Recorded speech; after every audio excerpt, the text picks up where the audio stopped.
Hi everyone, I'm Martin Hogan, and in this video I'm going to be exploring how I use QI methodology, but specifically for nurses and midwives. So the focus learning of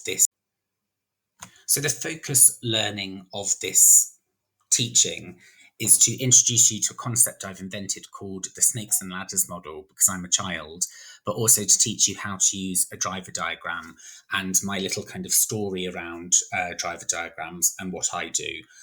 It's not rocket science, but it can sometimes feel kind of overwhelming. So I try to make quality improvement fun and playful so that if I've learned it at the fundamental level, you can learn it too. And then it's a building block of a pyramid of development.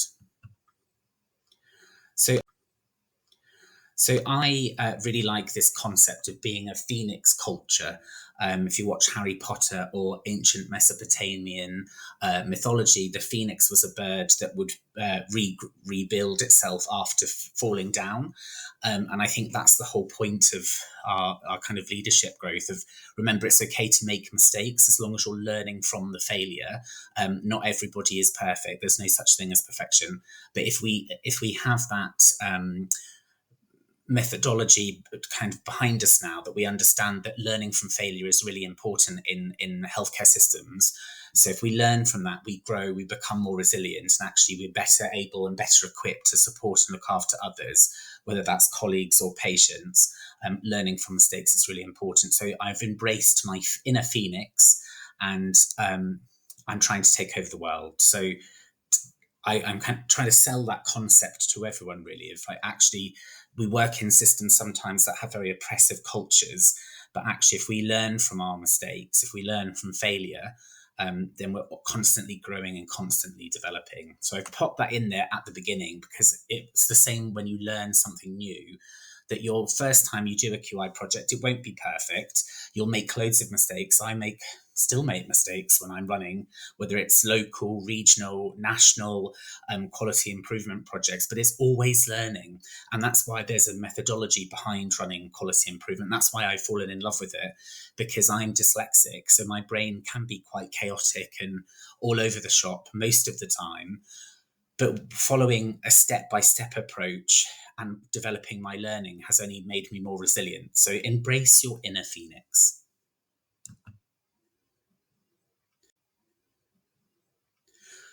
In quality improvement, again, something else I invented. So I sat in a room, any room that I'm in with people in quality improvement, and they always say, "Oh, Martin, this isn't purist data."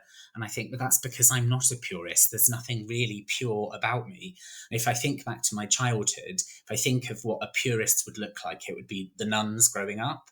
So they would do it, a specific way. They'd keep to the way they learned it. Whereas I'm a bit more of a pirate. So the opposite of purist to me is a pirate. So you kind of make it up as you go along, and you're okay with that. But it may be that your work style, your personality, you have to do it by the book. So that makes you a purist. If you're watching this video and you're a purist, I apologize in advance, because I'm a pirate. It doesn't matter whether you're a purist or a pirate, but just embrace whichever one you are, particularly with quality improvement. So as a pirate, I make it up as I go along. I don't follow the rules. If that works for me, great. If it doesn't work for me, I just ignore it and move on. And we'll be talking a little bit later around the purist versus the pirate with a driver diagram, which is quality improvement methodology. But first off, let's talk about snakes and ladders model of practice. So as we all know, that it's not really a child's game, but I played it when I was a child. I haven't played it since. There's a board game called Snakes and Ladders, and you roll the dice and you move your piece around the board trying to get to the finish. But sometimes you'll land on a ladder, which is great. You want to land on a ladder because it moves you forward a couple of points. But if you roll your dice and land on a snake, or your piece lands on a snake, you have to go backwards. So that's the board game. But then what on earth is he talking about in relation to quality improvement, snakes and ladders, and restorative clinical supervision? Well, fear not. I'm going to explain it all. So the snakes and ladders model applied for quality improvement and restorative clinical supervision is you're delivering restorative supervision, and there's the agenda item they're talking about in supervision, you feel actually you would make a beautiful quality improvement project. So that's great. You've landed on a ladder. You can take that agenda item forward and support it through QI. If they're coming to you in supervision and the agenda item they're talking about, you think, oh, curing cancer, divorce, fighting at work, none of those things are appropriate for quality to take forward as a quality improvement program. Keep saying program, I mean project, a quality improvement project, because it's too messy, it's too complex. So I would never say take any of those big things through a QI project, because it won't work. So there I've put the kind of rules of the snakes and ladders model.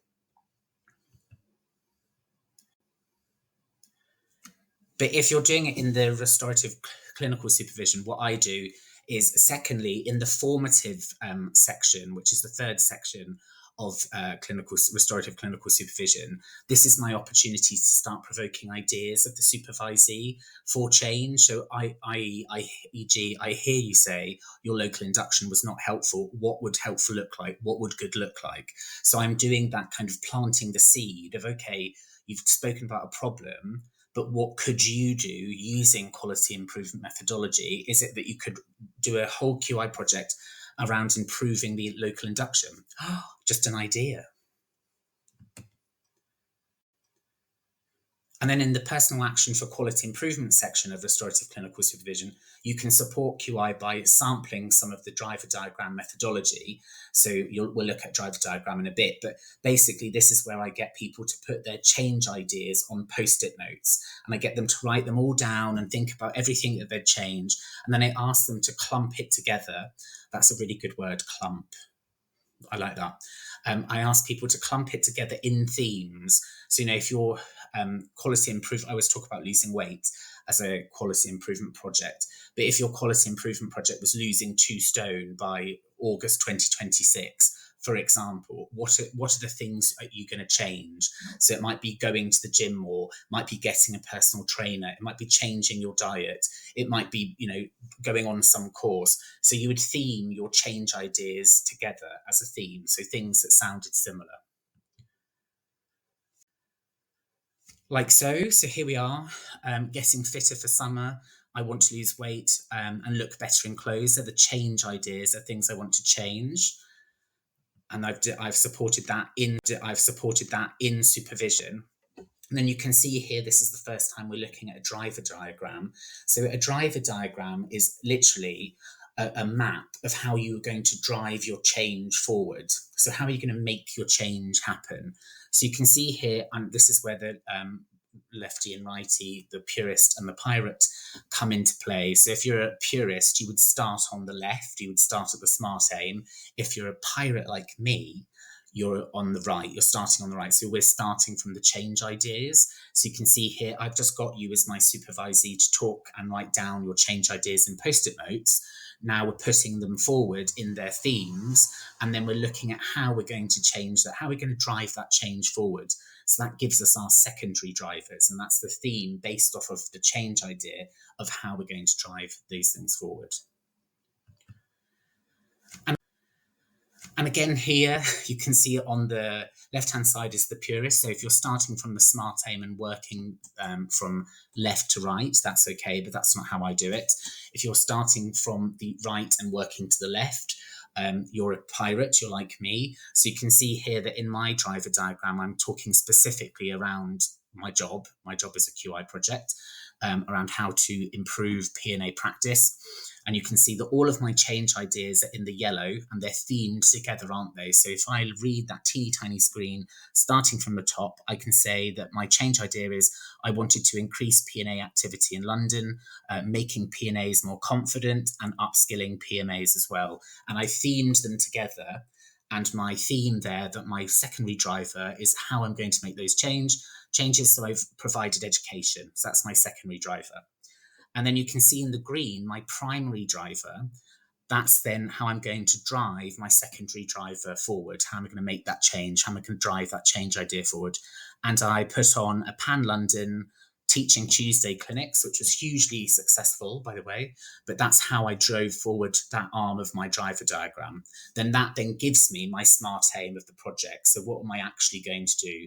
So we talk about SMART being, I have to think now, specific, measurable, achievable, realistic, and timely. So if your idea isn't smart, don't do it, because it's not smart, right? If it's not clever, why would you bother doing it? So make it smart, put it through the SMART filter. So is it specific, measurable, achievable, realistic, and timely? And if it's not, what can you do to change that? So you can see my SMART idea, my SMART aim there, which is very smart. And that's it for this practice video utilizing AI. Hopefully that was bite-sized and made sense. Thank you very much.